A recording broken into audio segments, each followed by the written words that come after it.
Hey guys, we are back continuing our discussion on interest. This time we are talking about compound interest. So in the last video, we discussed simple interest, which is a payment paid or a fee paid on money borrowed. With simple interest, it's only paid on that one principal, okay? With compound interest, every month or every year, however many times it's compounded, every year you pay that interest, your new interest will be paid on that new principal, okay? So for example, say I borrowed $1,200 and my interest at the end of the year was $100. So now or let's say saving, okay? I saved $1,200 and the interest that was put onto my savings was $100. So now I have $1,300.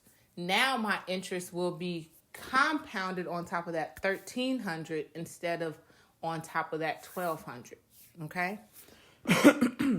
So in this video, we will develop and use compound interest formulas, find the time needed to reach an investment goal, compute the effective interest rate of an investment, compare the effective rate of two investments, find the future value of an annuity, and compute the periodic payment needed to meet an investment goal. So if you think about simple interest over a long period of time, it doesn't sound like a great deal for the investor. Suppose you put $1,000 into an account that pays 5% simple interest and you keep it untouched for 30 years. Okay, 5% simple interest for 30 years. Each year, you're getting 5% of that same $1,000. Okay, of that same $1,000. But for all that time, the bank could have been increasing your money through loans, investments, and they're still paying interest on only the original amount. So when you put your money into banks, they're using your money to do other things with it, which is why they pay you interest on your money. Because they're saying, you let us hold your money, we'll give you a little extra. So, this is where compound interest comes into play. It seems more fair for the bank to pay interest on the actual value of the account each year, not just the original amount. So instead of them just paying you interest on what you originally started with, they should be paying you interest on top of the interest, pretty much. When interest is compounded on the principal and any previously earned interest, it is called compound interest. Let's look at an example that compares simple interest and compound interest. Okay, here's our example. Suppose that $5,000 is invested for 3 years at 8%. So simple interest will tell us that we can take 5,000 times 3 times 0.8 or 0.08 and get $1,200. So that means over 3 years, I will have $1,200. With compound interest, we are looking at how much we will make that first year, which would be $400. So then you'll take that $5,000 and add it to the $400, and you'll start off your next year with $5,400. Now they're compounding that same interest rate on top of your new balance, your new principal, okay? And then this time you get 432. So now you can take that 5,400 and add that 432 and get 5,832. So now this is your new principal. Once again, they're compounding that on top of that to give you this new amount. Okay. And so then you can start off your next, well, we only had 3 years, sorry. So the interest for the third year is $466.56. So the total interest for 3 years will be all of those together, which will give you $1,298.56. Okay. And that's almost $100 more than what you would have had with simple interest. So long story short, compound interest is better when you are investing money. Simple interest is better when you are borrowing money. And we'll talk about that too. So a savings account where the principal and interest can't be withdrawn for some fixed period of time without penalty is called a certificate of deposit. That's just a math note. They're also called CDs. Okay, certificate of deposit. That's a savings account where your money has to stay in this account for a certain amount of time. All right, so just like with our simple interest, we had PRT, Compound interest has a formula also. It's a little bit more to it, but most of the things we already know. So A is the future value or principal. Okay, so with compound interest, we're not going to just figure out the interest. We're going to figure out the future value. From that, we'll have to figure out the interest. But it's still considered the compound interest formula. P is still the principal. R is still the rate. T is still time. N is something new. N is the number of times per year the interest is compounded. So here's our math note for that. If it says compounded yearly, we're going to use 1. Semi-annually, we'll use 2. Quarterly, we'll use 4. And daily, we'll use 365. You may also see monthly, which is 12, or weekly, which is 52. All right. Find the interest on $7,000 compounded quarterly at 3% for 5 years. Excuse me, guys. All right, so I want to find the interest, but we know the formula. We have to find the future value.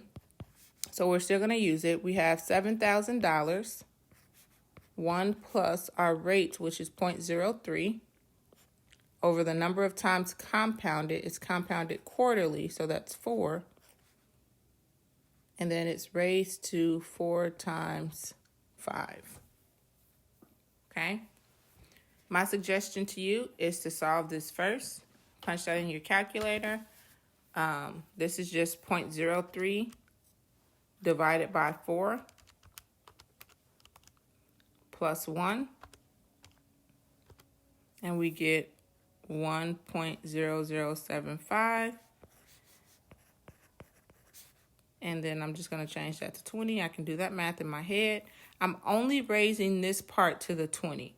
So you need to do that next. Order of operations, parentheses, exponents, right? So while it's still in your calculator, you can just raise that answer to the 20th. And then you want to multiply that whole thing by that 7,000. Okay, once again, this is a good time for you to test out your calculator. Make sure you know how to put it in your calculator. So right now I'm getting A equals 8128.29. This means my future value of my loan, or money that I'm saving, however you want to look at it, will be $8,128.29 after 5 years. The question only wants the interest. Well, the interest will be the future value minus my principal, which gives me $1,128.29. So this will be your interest. Please be careful to answer the questions that the question is actually asking you and not what you think it's asking you. All right, here's another one. Find the interest on $11,000 compounded daily at 5% for 6 years. Okay? Daily, they're saying, some people will talk about leap year and stuff. Let's just keep it at 365. Okay? Why don't you go ahead and pause the video and try this one out on your own and press play when you're ready. Okay, so now that you've had a minute to try it, remember we're using our formula A equals P, which is our 11,000. Let's go ahead and write this off to the side.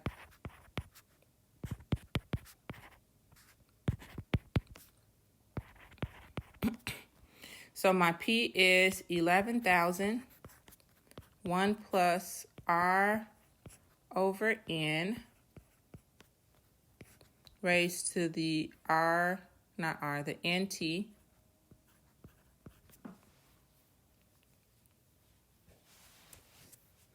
Okay. After doing all that math, you should have figured out that your future value was $14,848.14. It wants the interest, so you would have to subtract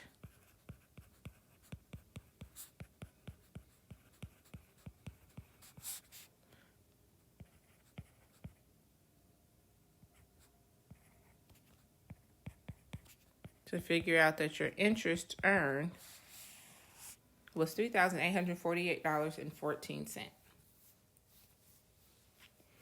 Okay, so that was compound interest. Next, we're going to talk about annuities. So an annuity is a savings investment plan in which the investor makes a regular fixed payment into a compound interest account where the interest rate does not change during the term of the investment. So you're making fixed payments into this annuity. It's a way to save money. It's an investment plan.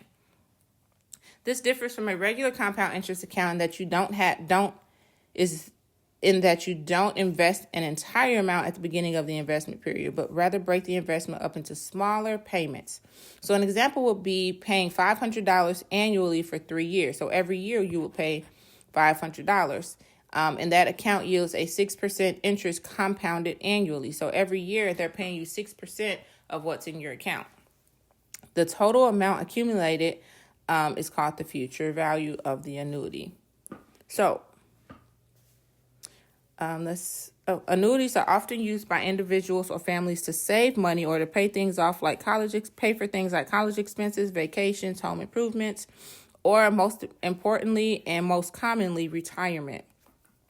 Businesses and governments set up annuities to pay future expenses like business expansions, new equipment, and healthcare costs.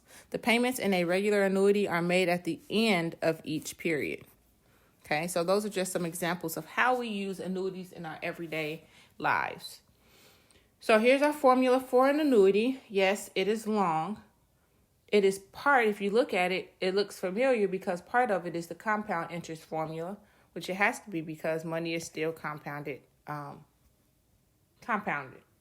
right, so let's try it out. The only new letter we have here is R, the capital R, which is our regular payment. All right, find the future value of an annuity where a $500 payment is made. So let's write out what we have. Our capital R is the payment, 500, and it's made annually. So number of times compounded once for 3 years. So our time is 3, and our rate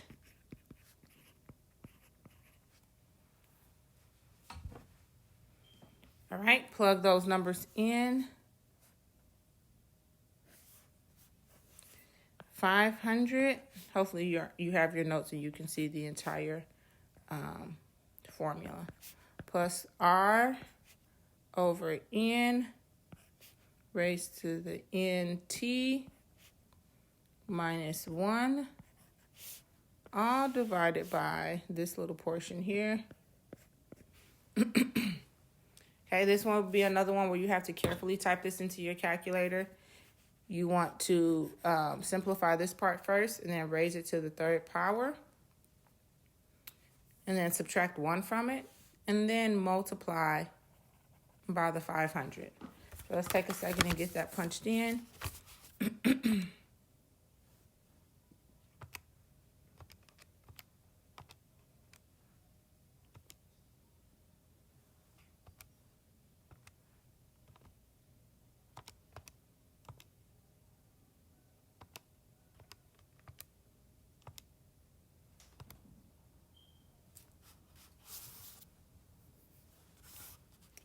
Alrighty. We should have gotten our our future value, is $1,591.80. So the future value of our annuity after 3 years of paying $500 payments at a 6% interest would be $1,591.80. All right, moving on. If you open an annuity with semi-annual payments, semi-annual just means 2, of $800 at 5% compounded semi-annually for 4 years, find the future value and how much interest will you earn. So this is a 2-part problem. Let's go ahead and write down what we know. We have our regular payment of $800, our rate of 5%, compounded semi-annually for 4 years, plug that into and at any time, if you want it, without me saying, try it out on your own. Obviously, you can just stop the video and do the problem before I write it out. For those of you who like to test your knowledge more often.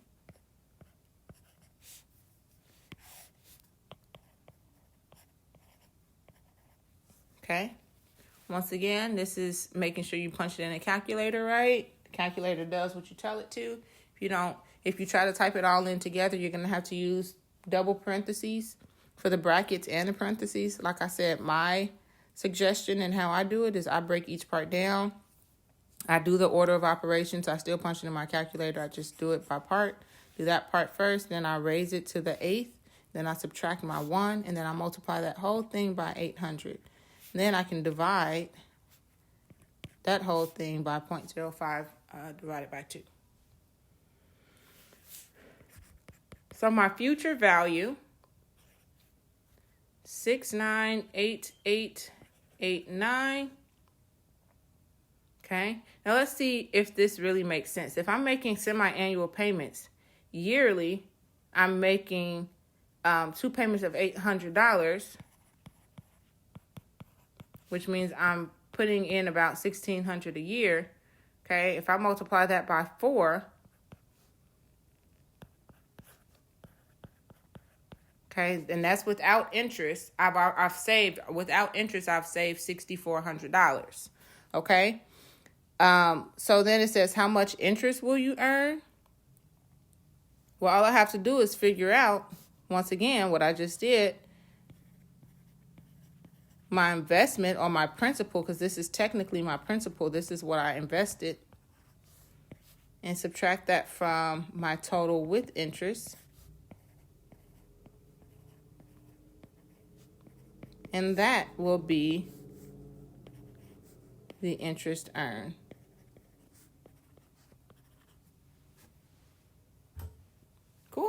Cool. All right. The tough part of doing these videos, I don't have any responses. But I'm hoping that you guys are understanding and shooting me emails when you don't. All right. Finding the monthly payment for an annuity. So this is a longer process. It's still the same process, but now we're looking for the regular payment. Okay, so we're going to have to do our math. It's almost like when we were looking for the principal or the rate or the time when we were solving the simple interest problem, except now we're looking for the regular payment. Here's our story. Suppose you've always dreamed of opening your own tattoo parlor and decided it's time to do something about it. A financial planner estimates that you will need $35,000 initial investment to start the business, and you plan to save that money over the course of 5 years by investing in an annuity that pays 7.5% compounded weekly. How much would you need to invest each week? Let's look at what we have. We need a future value of $35,000 because that's how much it's going to cost for us to invest in this business. We need to do that over 5 years with an annuity, 7.5%, and it's compounded weekly. How much would you need to invest? Okay, so we're looking for our regular payment. We have our future value of $35,000. We have our rate of 0.075. We have our time of 5, and we have our end of 52.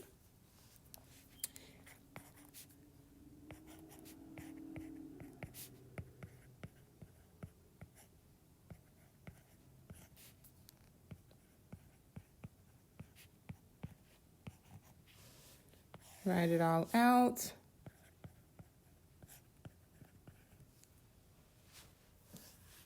And that equals our future value, which we have already. Okay. Once again, I'm going to start just by simplifying, getting rid of these fractions and all this fun stuff. See what we get on the top.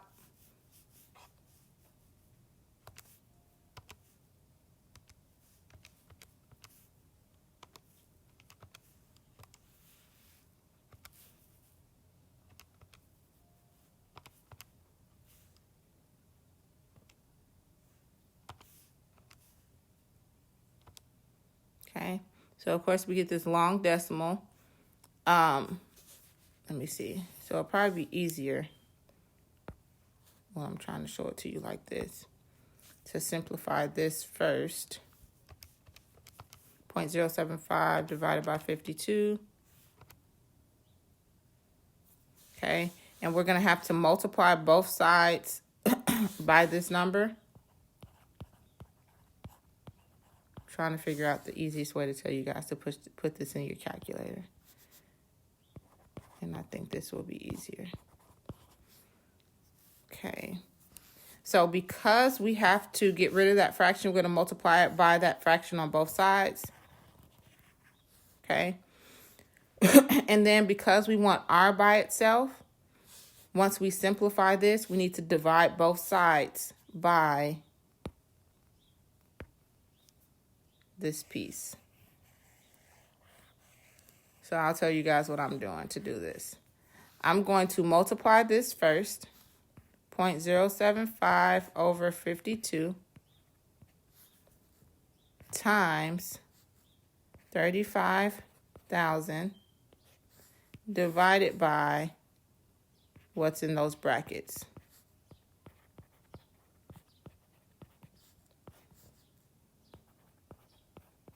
Sorry, I was going to break it down, but when I saw how long the decimals were, that won't work because when you start cutting off the decimals, you start getting different answers.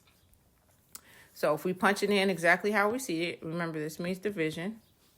So we can start by doing that top part, 0.075 divided by 52 times, and I will put both of these in parentheses so that, either way it goes, the order of operations will make it do the division first, and then multiply it by the 3,500. Then I will hit enter. Then I will hit divide again.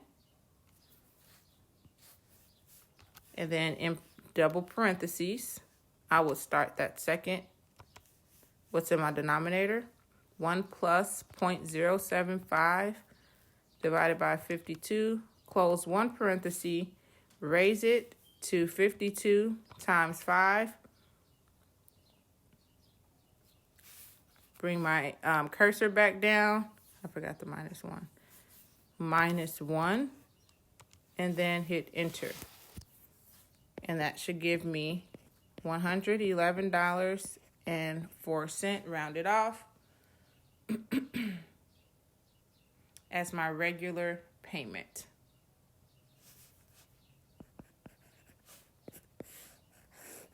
Okay, that was a big problem. Mostly because at first I told you guys to break this part down. But once again, when you start chopping off decimals, if you did do that and kind of round off the decimals, you would not get this exact number. And I don't want that to hold you up on your homework, not getting the exact number. So go ahead and, like I said, you have to multiply both sides by the denominator to get rid of that fraction. So it goes away here. And then this is what you're working with. So then I would rewrite that problem with this on my numerator and this as my denominator, because I have to divide it in order to get the r by itself. Okay, once again, if you had questions on that problem, make sure that you are emailing me and I can help you out with it again. Or just pause the video and watch it again and write it down yourself. Okay? All right. That's the end of section 7.4. Please make sure you are reading over your discussion questions and emailing me